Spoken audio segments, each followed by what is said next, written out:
6 points about property flipping that I wish I knew when I first started that hopefully you can learn from to avoid these mistakes. Number 1 is just understanding the finance that goes behind the scenes for a flip. Loan to value ratios means that you have to have a deposit ready for the house purchase. In New Zealand, an investment property is 30%. So most people say, okay, if I'm going to buy a flip that's say 300 grand, I'm going to, say it's in the regions, you are going to have to put down say $90,000. But what happens, and where I got caught out, if you are brand new to flipping, chances are the finance lender may have some questions about giving you money where they might ask for more deposit. Now imagine if you had your 90 grand and then your renovation fund in another account, and they say, we're only going to lend you 60% of the house, not 70. So that means you now have to come up with an additional $30,000 to settle on this house, which means that you're going to have to take it from your renovation fund just so you can settle on it. If you found that out after you went unconditional, you are now behind the 8 ball. And why they would do this is based on 3 main things. Who you are. If this is your very first flip, you have no other coach or mentor helping you on this flip, we need a little bit more security. So we want you to put down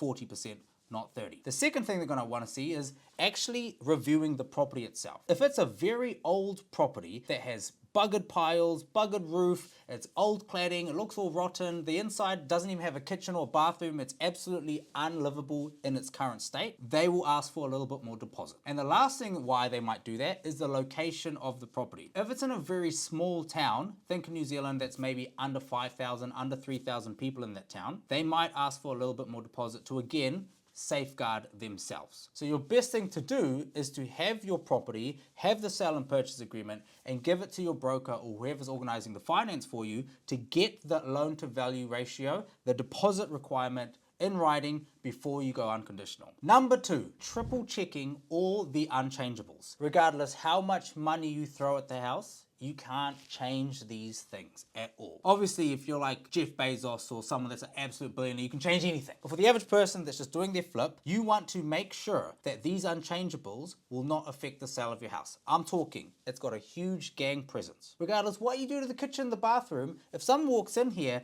they've probably already made their mind up they're not going to buy this because of what they saw on the way to the house. Is there a stigma about it? Some people have to disclose that there was meth contamination in this house or a lab was used to make meth. Someone could have died in it recently. There could have been a murder. Especially in a buyer's market, they have options. The other one is the driveway too narrow, too steep? They aren't going to spend money fixing these things. So that's why I'm saying it's an unchangeable. And in this market, when you're doing flips, people won't accept that. They will just say no and move on. Where is it located? Is it located next to, say, a power station or a humongous transformer or a cemetery? Again, it doesn't matter how nice the bathroom, kitchen, the paint is, the roof is brand new, it doesn't matter. You can never change the location of that house being next to a power station. Number 3 is the importance of timing the renovations. So if you're buying a house that needs a whole bunch of exterior work done, the worst time you can ever plan to do that is peak winter in New Zealand, June, July, August, where we have heavy rain, super cold temperatures, and it's not going to be a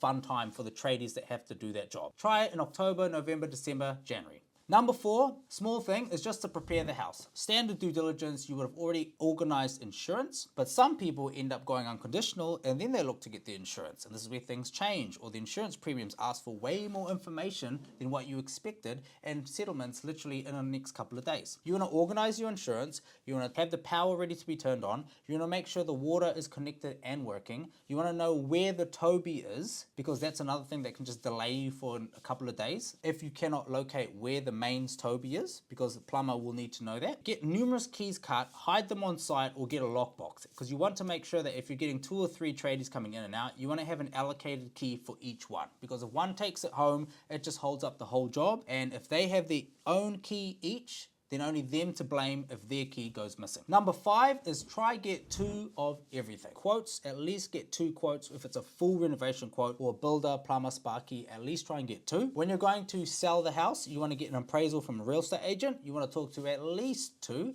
and get 2 written appraisals. You want to also get rental appraisals. So if you're going to be selling this to an investor, or you might be looking at keeping it. And this comes down to like your just insight into the town, where you might say, oh, there's only one property manager in this town, Tama. It's like, well, then that could have been one of your factors of not buying in that location. The other small thing is making sure that the town has at least, please, 2 hardware stores. If you're doing a major renovation and you've got a Bunnings, Mitre 10, Hammer Hardware, Placemakers, but the town only has 1, if you need to pick up material and it's got no stock and they're like, oh, it's going to be another 3 weeks, or you have to drive all the way there, it's going to delay your renovations in ways that you couldn't even imagine. If you are trying to buy a house that needs massive work, you have to do it in a place that has at least 2 major hardware stores.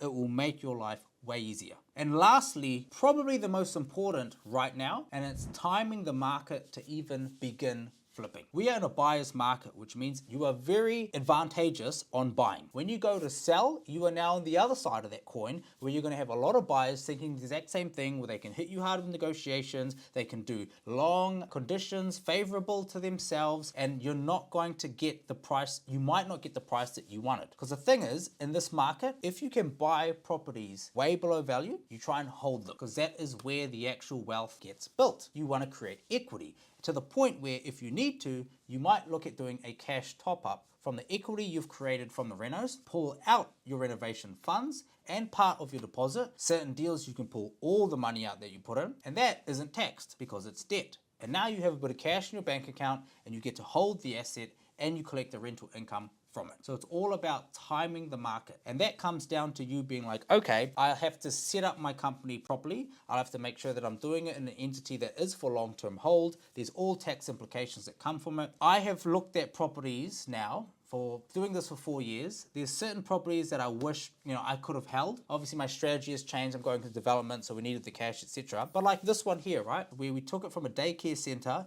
and made it into a 9-bedroom property, and it started earning $1,700 a week from one tenancy. We ended up selling that property, but it was about 13% yield for us, all in 680. It taught me a lot about doing a change of use from commercial to residential. Looking back on it, it was a great property to try and hold, but the location wasn't the best, which is what you normally get in yields this high. If it was in Auckland, of course I would not have sold it. Most flippers, when you talk to them, they always say, oh, if you can do 4 flips and hold the 5th one, that's all good and well, but it comes down to each person's strategy. Just to summarize this again, understand the finance deposit that you're gonna have to put down for your position, your location of the house, and what the house's condition is. What helps with this is if you do have a mentor or a coach, because some of the brokers use this to your advantage, where they tell the lender, all my mentees, they get coached from me one-on-one. My lenders know that if Tama's helping them, there's a bit of, not favoritism, but there's a bit of an advantage that the mentees have when they go and start their property investing journey. Number 2, triple check all the unchangeables. Number 3, the importance of timing the renovations. And this really starts when you settle it. So you can go unconditional and say winter, but you want to settle and start the renos in say spring or summer, especially if it requires a lot of exterior work. Number 4 is to prepare the house, insurance, utilities, and access. Number 5 is try get 2 of everything, multiple quotes, appraisals, rental appraisals, and just locations of hardware stores. Number 6, the most important one, choose the strategy at the right time of the market. So if you wanted to get coached by me one-on-one to see how we can help grow your property portfolio or even get into property flipping, all you have to do is click the link in this video and book a free strategy call with me to see how we can help.